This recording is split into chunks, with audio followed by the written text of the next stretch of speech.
I've learned that the fastest way to discover who really owns a place isn't to read the deed. It's to lock the only gate and watch who starts screaming first. The chain rattled through the steel latch with a heavy metallic scrape that echoed across the still water before sunrise. My gloved hands smelled like grease, lake mud, and cold iron as I snapped the final industrial padlock shut. The new black gate stood across the narrow road, silent and unmoving, while a faint layer of morning fog drifted over the lake behind it. For 3 long seconds, nothing happened. Then headlights appeared around the bend.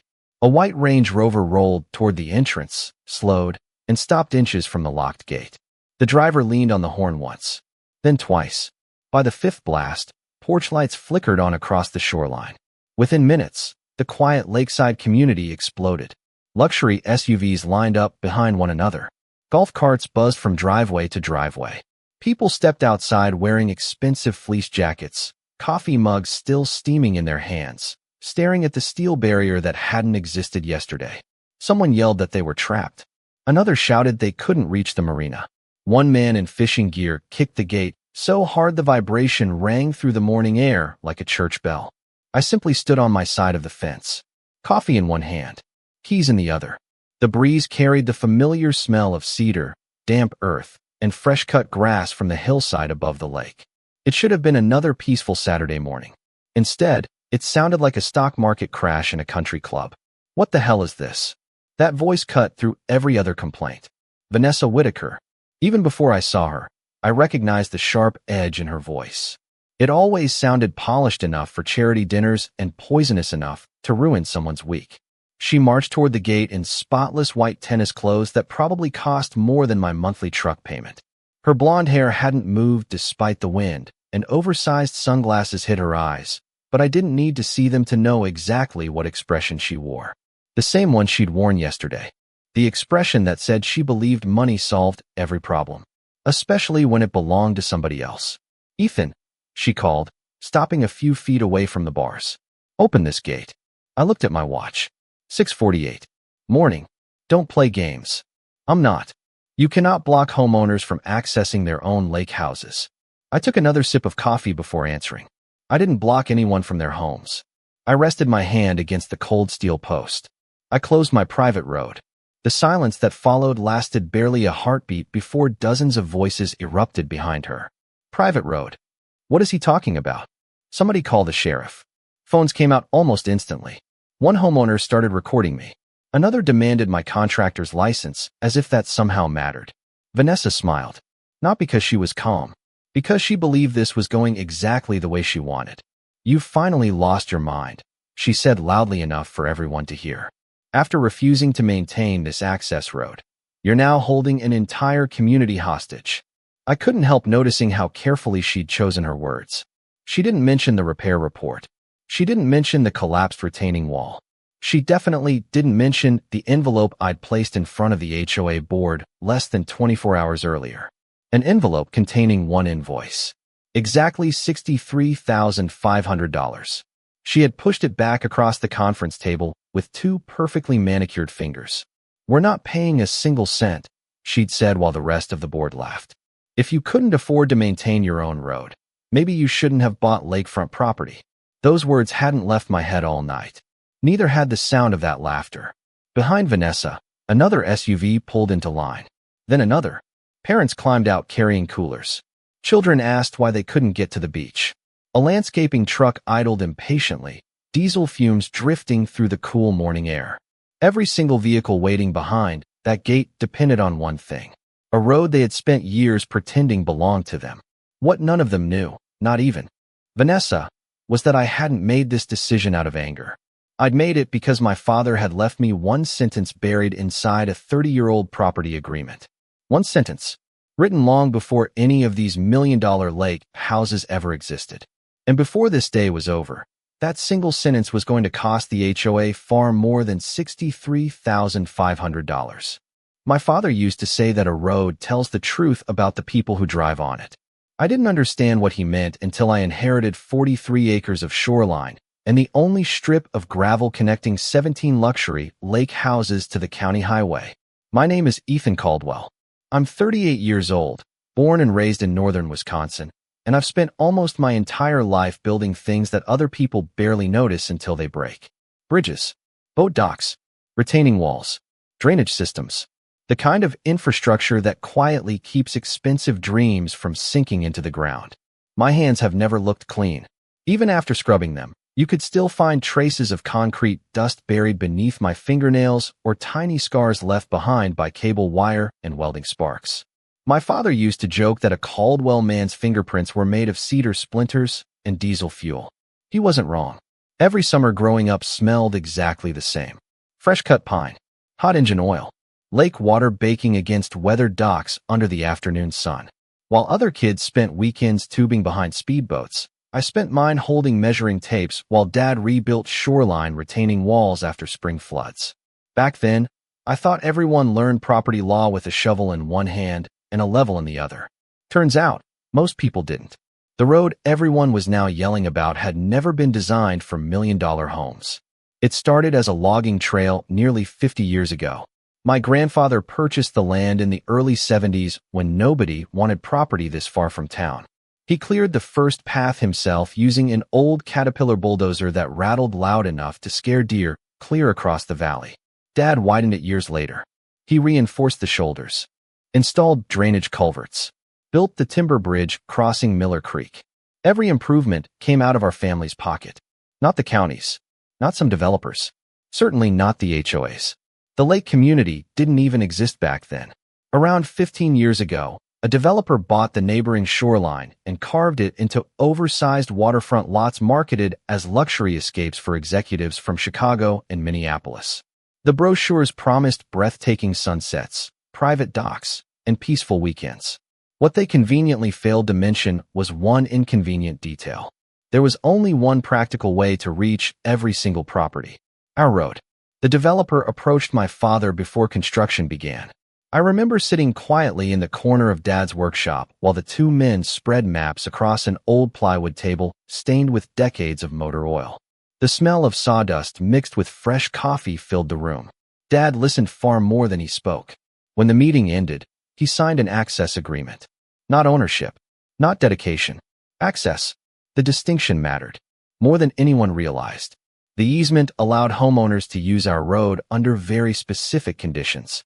Heavy commercial traffic required prior approval. Structural damage became the responsibility of whoever caused it. Shared maintenance costs were mandatory whenever usage exceeded residential standards. Simple. Fair. Written by attorneys who knew exactly how expensive roads become when people start pretending they're free. Dad tucked the signed documents inside a fireproof metal box in his office. Then life kept moving. The developer retired rich. Families moved into beautiful lake houses. Children learned to ride bicycles along our gravel road. People waved whenever they passed our equipment. For years, everything worked exactly as intended. Then Dad died. Cancer doesn't care how strong a man is. One autumn afternoon, I stood beside his hospital bed listening to oxygen machines hum while rain tapped gently against the window. His voice had become little more than a whisper. "Never argue about property," he told me. "Paper wins every fight." Those were among the last complete sentences he ever spoke. After the funeral, I inherited the land, the construction company, the maintenance contracts, and a steel filing cabinet packed with decades of surveys, engineering drawings, inspection reports, tax records, and legal agreements. Most people would have seen boxes. I saw responsibility. For nearly 3 years, nothing changed. I inspected the bridge every spring, regrade the gravel twice each year, replaced damaged culverts after heavy storms, patched washouts before homeowners even noticed they existed. Nobody complained. Nobody thanked me either. Honestly, I preferred it that way. Infrastructure works best when people forget it's there. But quiet roads attract entitled people. And the day Vanessa Whitaker became HOA president, that old logging road stopped being the family's responsibility. It became her next conquest. Vanessa Whitaker didn't enter Willowbrook shores. She arrived like a hostile takeover wrapped in perfume. The first time I met her, she was standing beside the clubhouse bulletin board with a clipboard tucked against her chest, and a smile so polished it looked manufactured. White Lexus SUV parked across 2 spaces. Gold bracelet flashing every time she pointed at something she wanted changed. The air around her smelled like expensive citrus perfume and fresh laminating plastic. She had been HOA president for 6 days. 6 days. And already she was walking through the lake community as if her signature had created the shoreline. Ethan Caldwell, she asked when I stepped out of my truck. I had mud on my boots, a coil of drainage pipe in the bed, and sweat drying down the back of my shirt. I'd spent that morning clearing storm debris from the culvert near Miller Creek before the next rain turned it into a problem. That's me. Her eyes moved from my work gloves to my truck, then to the road behind me. Not curious. Assessing. Like a realtor deciding which wall needed to come down. I'm Vanessa Whitaker, she said. President of the Willowbrook Shores Homeowners Association. I heard. We need to discuss community access standards. That phrase was my first warning. Not road maintenance. Not safety. Community access standards. People, like Vanessa, never start by stealing anything. They start by renaming it. She unfolded a color-coded map and tapped one manicured nail against the gravel road my father had built. On her version, the road was highlighted in blue and labeled Lake District Entrance Corridor. I almost laughed. Almost. That's private property, I said. Her smile didn't move. It's used by the community. With permission. Historic use creates expectations. Legal agreements create rights. That was the first time her smile cracked. Only a hairline fracture, but I saw it. She wasn't used to people answering incomplete sentences. For the next 10 minutes, she explained her vision. Decorative stone pillars at the highway entrance. Matching signage. Solar lights. Seasonal landscaping. A paved turnoff for guest arrivals. Security cameras controlled by the HOA. Possibly a gate, if the board approved funding. Every word made the same quiet sound in my head. Mine, mine, mine. When she finished, I wiped my hands on a rag and nodded toward the road. You'll need written approval from me before touching any of it. Her sunglasses lowered just enough for me to see her eyes. Cold blue, flat as frozen water. Mr. Caldwell, I'm sure we can avoid unnecessary obstruction. These homeowners pay significant dues. Not to me. They contribute to the value of this area. They also drive over my culverts. A boat trailer rattled past us then, tires humming over washboard gravel. The driver lifted 2 fingers from the steering wheel. I waved back. Vanessa didn't. She watched the trailer like it was evidence. Exactly, she said. This road is no longer suitable for the volume of community traffic. Then reduce the traffic. Her jaw tightened. There it was. The first real look. The one entitled people give you when you accidentally remind them that wanting something doesn't make it theirs. After that, the letters started. At first, they were polite enough to frame. Requests for coordination. Proposals for shared improvement planning. Invitations to join committees I had no interest in joining. Then the tone changed. Community safety concerns. Resident complaints. Urgent board review. The paper got thicker. The language got colder. The threats hid behind longer sentences. I kept every letter. Dad's voice stayed in my head. Paper wins every fight. 2 months later, Vanessa pushed through a new HOA rule requiring all primary access roads serving association properties to meet Willowbrook aesthetic standards. She mailed me a copy with yellow highlights. I mailed it back with one sentence written across the top. Your bylaws do not govern my land. That was when she stopped pretending to be reasonable. One Friday afternoon, I came home from a dock repair job and found 2 landscapers planting ornamental shrubs along my shoulder ditch. Fresh mulch steamed in the sun. Their shovels had already cut through the edge of my drainage slope. The smell of torn roots and wet soil hit me before I even killed the engine. The foreman showed me a work order signed by Vanessa. Lake District Beautification Phase 1. I called her from the roadside with mud on my boots and anger sitting hot behind my teeth. She answered on the second ring. Oh good, she said. You saw the improvements. Your crew is digging on my property. It's just landscaping. It's my ditch. It's an eyesore. It's drainage. She sighed like I was a child refusing vegetables. Ethan, this is what I mean. You have to stop thinking like a handyman and start thinking like a community partner. That word landed harder than an insult. Handyman. My father built that bridge. My grandfather cut that road. I had kept 17 lake houses reachable through floods, ice, spring thaw, and tourist season. And to Vanessa Whitaker, I was just the help. I looked down at the shovel marks slicing into the ditch bank, then at the water already beginning to pool where it should have flowed. That was the first piece she moved. A ditch. A harmless little beautification project. By the time she finished moving pieces, a bridge pier would crack, a retaining wall would buckle, and a $63,500 invoice would be sitting in front of her. But that afternoon, all she did was laugh softly into the phone. "Don't worry," she said. "The HOA knows what it's doing." And right there, standing beside my ruined drainage ditch, I knew one thing for certain. No, they didn't. The real damage didn't happen all at once.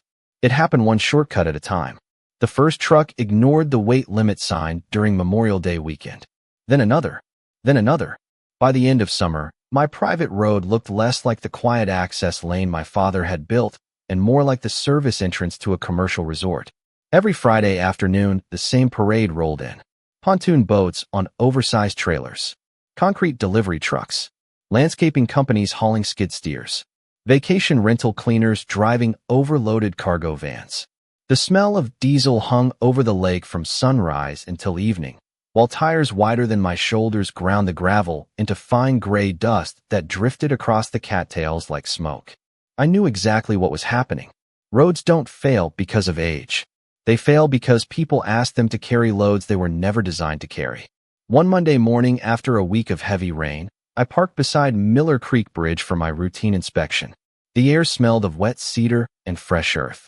Water rushed beneath the timber decking, carrying broken branches toward the lake.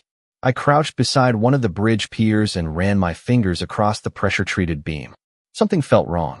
A thin crack, only 4 inches long, but fresh. Wood fibers still pale beneath the surface. I tapped it lightly with my hammer. The sound came back dull instead of solid. My stomach tightened. Someone had overloaded the bridge. Again, I checked the security cameras mounted beneath the eaves of my maintenance shed. 43 hours earlier, a fully loaded concrete truck had crossed the bridge. The company logo belonged to a contractor I'd never hired. Behind it rolled another truck towing a mini excavator. Neither driver had asked permission. Neither belonged on that bridge. Both had entered because the HOA had approved construction of a new outdoor entertainment patio for one of the lake houses. Without telling me, I saved every video. Dad's filing habits had become my own. Time, date, license plate, axle count, estimated weight. Everything went into folders. Paper wins. Every fight. The following week, another surprise waited for me. I arrived at the south drainage ditch just after sunrise and immediately smelled standing water. Anyone who's worked around roads knows that smell. Not clean lake water. Dead water. Water trapped where it doesn't belong. Mosquitoes hovered over the ditch in thick clouds. The ornamental shrubs Vanessa had planted 2 months earlier had grown just enough to clog the culvert entrance with roots, mulch, and decorative landscaping fabric. Instead of flowing beneath the road, runoff had begun washing underneath it. The gravel shoulder had started collapsing. Tiny sinkholes appeared beside the edge. Nothing dramatic. Not yet. But roads whisper before they scream. I spent 11 straight hours digging mud from the culvert by hand because excavators couldn't reach the narrow slope without causing more damage. By sunset, my back felt like someone had beaten it with a sledgehammer. Mud covered everything below my knees. I loaded 6 wheelbarrows of soaked mulch that never should have been there. The next morning, I mailed the HOA photographs. No accusation. No threats. Just engineering facts. Blocked drainage. Unauthorized landscaping. Increased structural risk. 3 days later, Vanessa emailed me back. "Thank you for your concern. The board has determined our beautification improvements meet community standards." Community standards. Not engineering standards. Not safety standards. Community standards. I printed the email and slid it into the growing file cabinet beside dozens of others. Then summer turned into fall. Construction around the lake accelerated. Owners expanded patios. Added outdoor kitchens. Installed stone fireplaces. Every contractor found it easier to use my road than haul equipment another 12 miles around the county access route. Nobody asked. Vanessa simply told them the HOA handled access. One Friday afternoon, I drove toward the bridge and stopped so suddenly my coffee splashed across the dashboard. Fresh tire ruts. Deep ones. The timber deck sagged nearly half an inch lower than it had the previous inspection. I climbed underneath with my flashlight. The beam I'd been monitoring had split almost completely through. The sharp scent of cracked pine mixed with damp river air as I stared at the damage. One more overloaded truck. That was all it would take. One more. I closed the bridge immediately. Orange barricades. Warning signs. Temporary closure. Within 30 minutes, my phone started ringing. Homeowners complained they couldn't receive furniture deliveries. A landscaping company demanded access. Someone actually suggested I move the bridge repairs until after Labor Day because guests were arriving. Not one person asked whether the bridge was safe, only whether it was convenient. Then Vanessa called. Her voice sounded almost amused. "Ethan," she sighed, "you're creating unnecessary panic. The bridge is structurally compromised. Our contractor says it looks fine." "What contractor?" "The one renovating the Henderson property." I stared at the cracked support beam while Cold Creek water rushed beneath my boots. "So, a patio contractor inspected a bridge." There was a pause. Then she laughed. "He builds things." I closed my eyes for a second. People who don't understand infrastructure always think everything is interchangeable. A bridge, a driveway, a retaining wall, a dock. Wood is wood. Concrete is concrete. Until gravity reminds them otherwise. I hired a licensed structural engineer the next morning. He spent 4 hours crawling beneath the bridge with moisture meters, laser levels, and load calculations. When he finished, he handed me a report thicker than a phone book. His first sentence was enough to make my pulse slow instead of race. Not because it was good news, because it confirmed exactly what I'd already known. "This damage," he said quietly, tapping the report with one finger, "wasn't caused by weather." He looked toward the line of luxury lake houses shimmering across the water. "It was caused by repeated commercial overloading." And suddenly, every photograph, every email, every truck video, every ignored warning sitting inside my filing cabinet became something much more valuable than records. They became evidence. By the time the repair estimate arrived, the bridge had been closed for 9 days. 9 days was long. Enough for the lake community to turn restless. Not worried. Restless. There is a difference. Worried people ask what happened. Restless people ask when their inconvenience will end. Every morning, I found fresh tire tracks stopping at my barricades, as if someone had driven up expecting the orange warning signs to magically become suggestions. Someone moved one cone 3 feet to the left. Someone peeled the corner off my laminated closure notice. Someone stuck a handwritten note under my windshield wiper that said, "Fix your road." Your road. That was the part that kept making me laugh under my breath. When the road carried their guests, their boats, their contractors, and their rental profits, it was community access. When it needed money, it was mine. The estimate came from Northline Structural Repair on a Thursday afternoon. I opened the email in my truck while rain ticked softly against the windshield and Miller Creek pushed brown water beneath the damaged bridge. Line by line, the number built itself like a bad dream. Replace split timber beam. Reinforce pier supports. Excavate washed-out shoulder. Clear and reset culvert. Regrade approach. Install load-rated signage. Emergency labor. Engineering review. Total, $63,500. I stared at the screen for a long time. Not because the number surprised me. Because I already knew Vanessa would refuse it. I printed the invoice anyway. Then I printed the engineer's report. Then the photos. Then the camera stills showing commercial trucks crossing the bridge with timestamps clear as daylight. By the time I finished assembling the packet, it was almost 2 inches thick. The paper felt heavy in my hands. Heavy in the way truth feels when you've had to collect it piece by piece. The HOA board meeting was held that Friday night in the clubhouse, a cedar-sided building with stone fireplaces, leather chairs, and windows overlooking the same lake they were slowly destroying. The place smelled like lemon polish, white wine, and quiet money. I walked in wearing work boots. That alone turned heads. Vanessa sat at the center of the long table beneath a framed watercolor of the shoreline. Her white blazer looked sharp enough to cut rope. To her right sat Martin Phelps, the treasurer, a retired investment banker with silver hair and the soft hands of a man who had never carried lumber in his life. To her left was Denise Carmichael, secretary, smiling like every word had already been decided before I entered. Vanessa glanced at my folder. "Mr. Caldwell," she said, "we gave you 10 minutes. That's enough." I laid the packet on the table. The sound was small. The silence after it wasn't. "This is the engineer's report, repair estimate, drainage documentation, and video evidence of unauthorized commercial overloading. The total emergency repair cost is $63,500. Martin adjusted his glasses. Denise stopped smiling. Vanessa didn't move. I continued. Under the access agreement, damage caused by HOA-approved traffic beyond residential use is the HOA's responsibility. Payment needs to be issued before repairs begin. Vanessa finally touched the packet. Not to open it, just to slide it back toward me. 2 fingers. Perfect nails. Same motion you'd use to return a dirty napkin. No. The word landed flat. I looked at her. Excuse me. The HOA will not pay a private repair bill for your poorly maintained road. A low murmur moved through the room. I could feel heat rising under my collar, but my voice stayed level. You approved commercial traffic over a restricted bridge. We approved homeowner improvements. With concrete trucks. That is not our concern.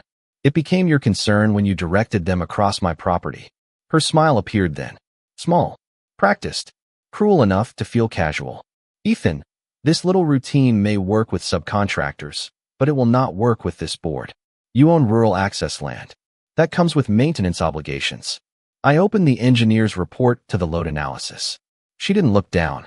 Did you read the easement? I asked. Vanessa leaned back. The association has continuous access rights. Conditional access rights. Her eyes narrowed. Martin finally reached for the folder, but Vanessa placed her palm over it. A warning. Not to him. To me. Then she said the sentence that changed everything. We're not paying repair. Bills to people like you. The room went still. Even the ice machine behind the bar seemed to stop humming. People like you. Not property owners. Not contractors. Not neighbors. People like you. I thought of my father under that bridge with a wrench in his hand. My grandfather on an old bulldozer carving gravel through the trees. My own hands bleeding through winter repairs, so these people could sip coffee beside clean windows and call it lake life. I gathered the packet slowly. No shouting. No threats. Just paper sliding back into a folder. Vanessa mistook that silence for defeat. Good, she said. Now, if we're done with the theatrics, the board has other business. I nodded once. We're done. But we weren't. Not even close. Because before I walked out of that clubhouse smelling like lemon polish and arrogance, I looked straight at Vanessa and remembered the one sentence from Dad's metal file box. The sentence she had never bothered to read. Access may be suspended immediately upon failure to cure maintenance default. Outside, the rain had stopped. The gravel under my boots was dark, wet, and steady. I sat in my truck, closed the door, and made 3 calls. 1 to my attorney, 1 to the county sheriff's office, and 1 to the steel gate company. By sunrise, Vanessa Whitaker would understand the difference between refusing a bill and losing access. The easiest mistake entitled people make is believing the law exists only when it protects them. 3 hours after leaving the clubhouse, I unlocked my father's old steel filing cabinet. The hinges groaned exactly the way they had 20 years earlier when he pulled permits or searched for survey maps before dawn. The smell hit me immediately. Old paper, machine oil, cedar dust. Time has a scent when it's been sealed inside steel. Every file sat exactly where Dad had left it. Bridge inspections, property surveys, tax records, construction permits dating back to the late 80s. He had labeled everything in thick black marker with the same handwriting I used to copy when I was a kid trying to help around the workshop. I found the gray folder within 5 minutes. Access Agreement, Willowbrook Development. It wasn't thick, only 17 pages. But somewhere inside those 17 pages was the sentence Dad had quoted on his hospital bed. Paper wins every fight. I spread every page across my drafting table beneath a bright work light. Outside, rain tapped gently against the shop roof while thunder rolled somewhere beyond the lake. I wasn't looking for loopholes. I was looking for instructions. Most people never actually read legal agreements. They skim headlines, sign initials, trust assumptions. Dad never trusted assumptions. Halfway through the document, I found handwritten notes in the margin. Blue ink. His handwriting. Read Section 8 before every renewal. I flipped ahead. Section 8. Maintenance responsibilities. Nothing surprising. Shared repair obligations. Notice requirements. Commercial traffic limitations. Then my eyes stopped moving. Section 8.4. Failure to contribute required maintenance costs within the prescribed cure period shall constitute a maintenance default. Upon default, the grantor may immediately suspend all access rights across the private roadway until obligations have been fully satisfied. I read it again, then again, not because it was confusing, Because it was devastatingly simple. Access wasn't permanent. It was conditional. Vanessa hadn't refused a repair recommendation. She had triggered a default. Dad knew someday someone would confuse permission with ownership. He had written the cure before the disease even existed. I smiled for the first time in nearly 2 weeks. Not because I had won. Because now I knew how to fight correctly. The next morning my attorney, Rachel Monroe, arrived at my workshop carrying 2 legal pads and enough colored tabs to organize a small courthouse. Rachel had represented our construction company for almost 12 years. She didn't waste words. She read, highlighted, read again. Finally, she removed her glasses. Did the HOA receive written notice? I handed them the invoice. Certified notice? Not yet. She smiled. Good. I raised an eyebrow. Good. If we're going to enforce this agreement, we're going to do it perfectly. That single sentence changed everything. Not emotionally. Strategically. 4. The next 48 hours we documented every step with surgical precision. Certified demand letter.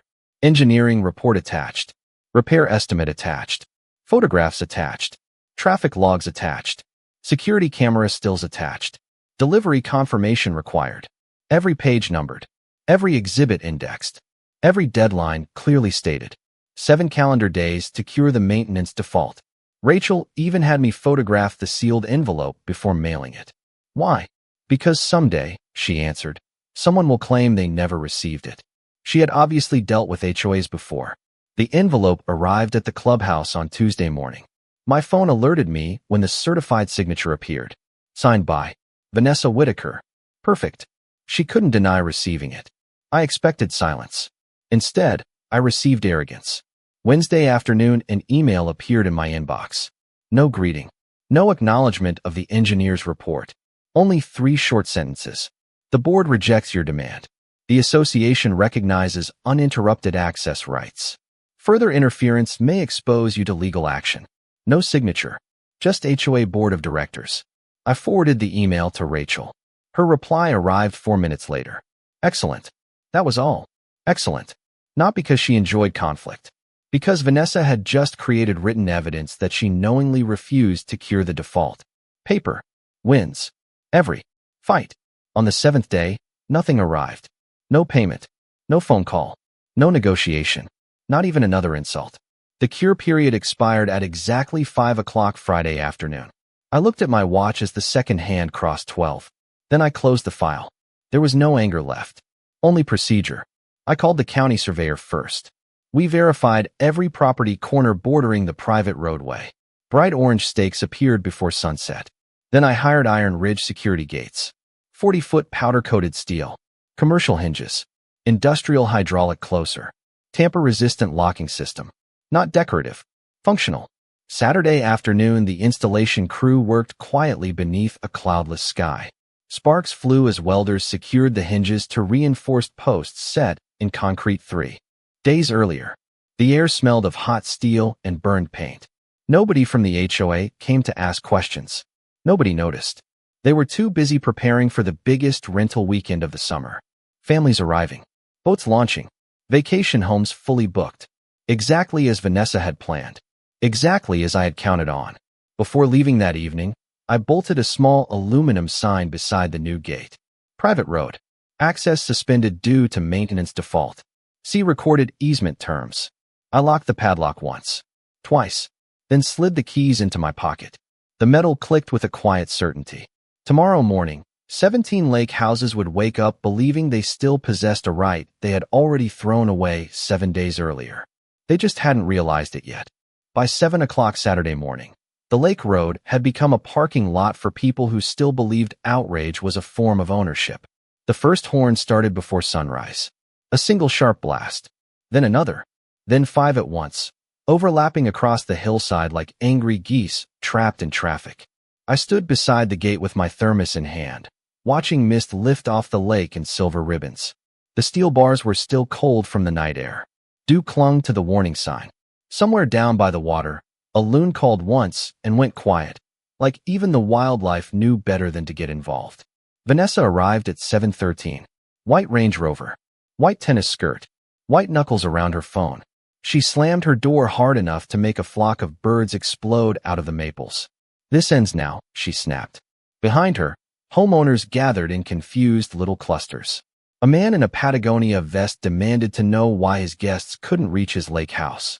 A woman holding 2 bakery boxes kept saying she had a brunch reservation. 3 kids in matching life jackets stared at the locked gate like it had personally ruined summer. Vanessa pointed at me through the bars. You are interfering with deeded access. No, I said. I'm enforcing suspended access. You don't have that authority. I do. You do not. I took the folded copy from my back pocket and held it up. The paper snapped lightly. In the breeze. Section 8.4. Her face changed. Not enough for everyone else to catch. But I caught it. A tiny flash behind the sunglasses. Recognition. She had seen the section. Maybe not before yesterday, but sometime after my certified letter arrived. She had read enough to know this wasn't a bluff. Still, pride is a stupid thing when it wears designer sunglasses. She turned toward the crowd.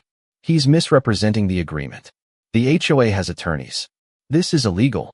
That calmed them for about 3 seconds. Then a black pickup at the back of the line started backing toward the shoulder, trying to squeeze around the ditch. I raised one hand. Don't do that. The driver ignored me. His rear tire dropped into the soft drainage slope Vanessa's landscapers had damaged months earlier. Mud swallowed half the wheel with a wet sucking sound. The truck lurched sideways, trailer jackknifing behind it. Someone cursed. A child started crying. Diesel exhaust drifted over the road while the truck spun deeper into the muck. I looked at Vanessa. That's why the ditch mattered. She didn't answer. Sirens arrived 15 minutes later. 2 county sheriff's cruisers rolled up from the highway side, lights flashing silently in the morning haze. Deputy Carl Benson stepped out first. Gray mustache, weathered face. The kind of man who looked like he'd been disappointed by humanity for 30 years and still showed up on time. Vanessa rushed him before he shut the door. Deputy, thank God. This man has barricaded 17 homes and is threatening residents. Deputy Benson looked at the gate, then at me. Morning, Ethan. Morning, Carl. Vanessa blinked. You know him? He maintains half the rural bridges in this county, Benson said.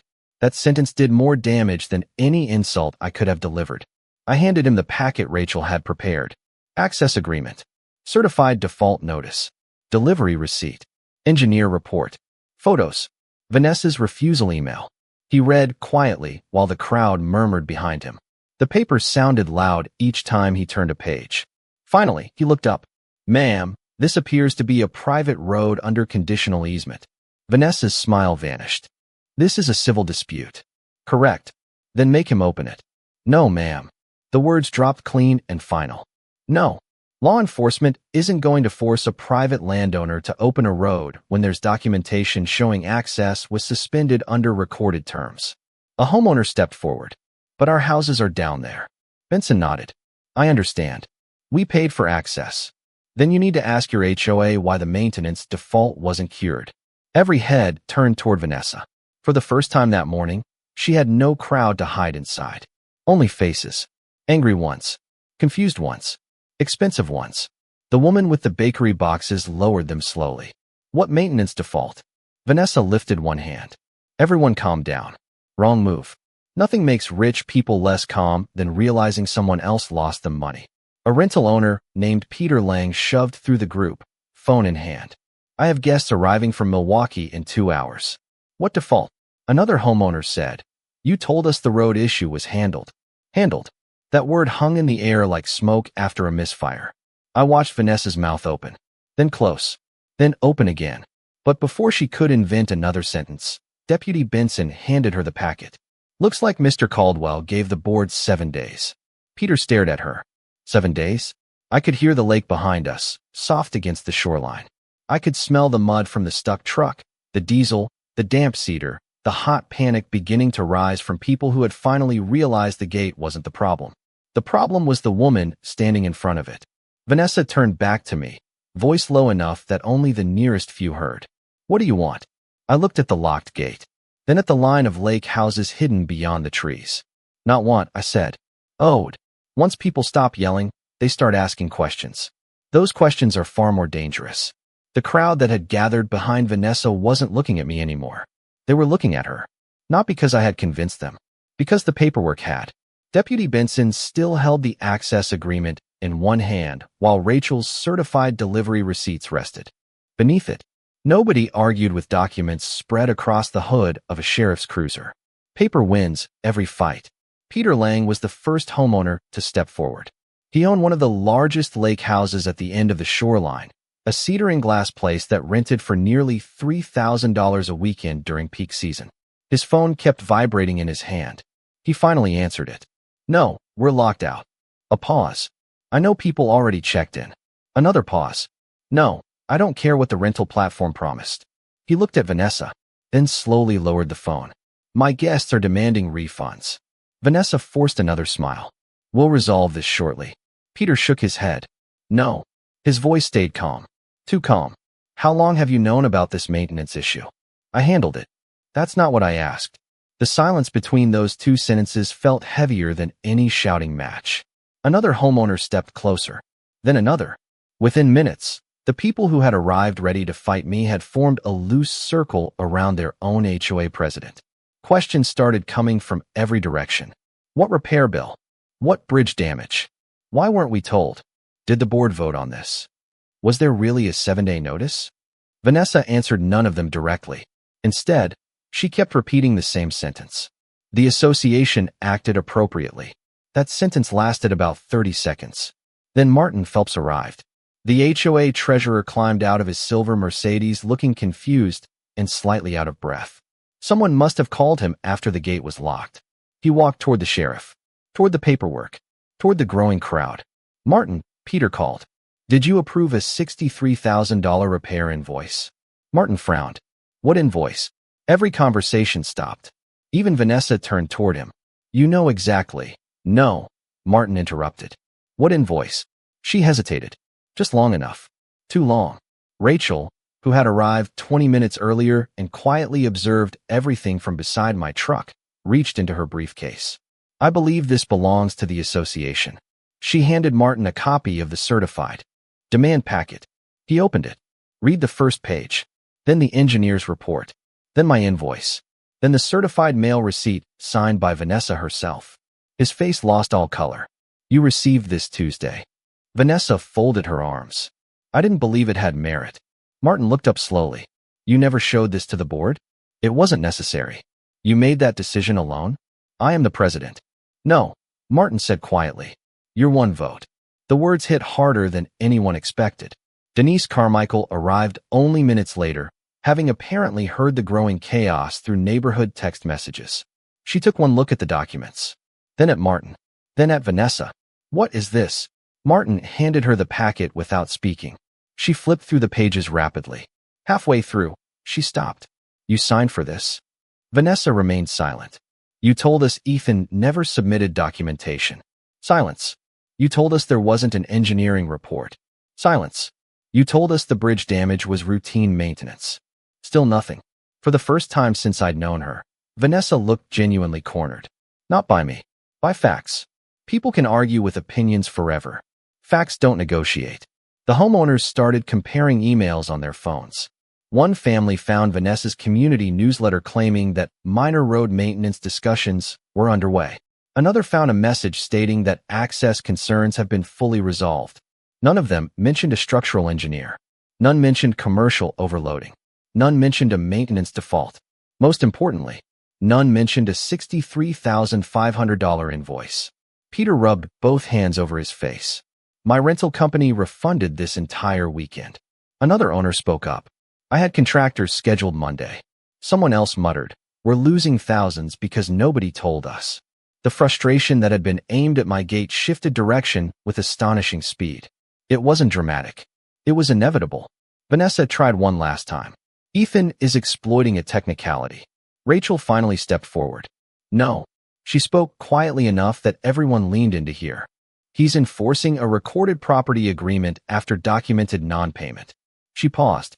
"And if anyone here believes this is merely a technicality, I encourage you to ask why your HOA president concealed legally significant correspondence from both the board and the homeowners." No one answered, because no one could. Deputy Benson closed the file and handed every document back to Rachel. "As far as law enforcement is concerned," he said, "this remains a civil matter." Then he looked directly at the homeowners. If I were in your position, he stopped himself, smiled faintly. I'd schedule a board meeting. That was all it took. Within seconds, conversations shifted from the gate to emergency meetings, bylaws, financial records, insurance coverage, and special assessments. The gate no longer mattered. The road no longer mattered. Even I no longer mattered. The real problem had finally revealed itself. Vanessa Whitaker hadn't just refused to pay a repair bill. She had hidden the truth from the very people she claimed to represent. And once trust collapses, it never needs any help falling the rest of the way. By Sunday night, Vanessa Whitaker was no longer defending the HOA. She was defending herself. The emergency board meeting started at 6 o'clock inside the clubhouse, but the parking lot was full by 5:30. Headlights swept across wet asphalt. Doors slammed. Low voices moved through the evening air like thunder before a storm. I didn't plan to attend. Then Rachel called. You're going to want to hear this. So I stood in the back of the room in a clean flannel shirt, arms folded, while the people who had yelled at my gate 24 hours earlier now sat facing their own board with printed emails, rental losses, contractor invoices, and very expensive anger. The room smelled like coffee, raincoats, and panic. Martin Phelps stood first. His hands shook as he read from the bylaws. Any officer who knowingly withholds material legal correspondence may be removed by emergency vote. Vanessa sat at the front table, chin raised, sunglasses gone. Without them, her eyes looked smaller. This is a coordinated attack, she said. Nobody believed her. Denise placed my certified demand letter on the table. You signed for this. Vanessa looked away. Martin added the engineer's report. You concealed this. Peter Lang stood. You cost me $12,000 in refunds this weekend. Another owner said, my contractor is charging delay fees. Then a woman from the back said the sentence that ended Vanessa. You made all of us look like thieves. The room went silent. Not because it was dramatic, because it was true. For years, they had driven across my family's road believing the HOA had everything handled. Vanessa had let them believe permission was ownership, access was entitlement, and maintenance was someone else's burden. The vote took less than 5 minutes. Vanessa was removed as HOA president by a margin so wide even she stopped arguing. But justice didn't end with a vote. Monday morning, Martin, Denise, Rachel, and I met at the county attorney's office. The original $63,500 repair bill sat on the table beside a new calculation. Emergency gate installation, legal fees, survey verification, bridge safety review, towing recovery for the truck stuck in my drainage ditch, temporary access management. Total, $118,900. Martin looked like he had swallowed gravel. Still, he signed. The cashier's check felt heavier than paper should. When I returned to the gate, the lake was calm. The same mist drifted between the trees. The same cedar smell hung in the air. Only one thing had changed. This time, everyone waited quietly. I unlocked the chain. Steel slid through steel with a clean, final sound. The gate opened slowly. No applause. No shouting. Just engines starting one by one, respectful now, almost careful. Before the first car passed, I bolted a new sign onto the post. Caldwell Private Road. Access by written agreement only. A week later, repair crews rebuilt the bridge correctly. The ditch was cleared. The culvert flowed again.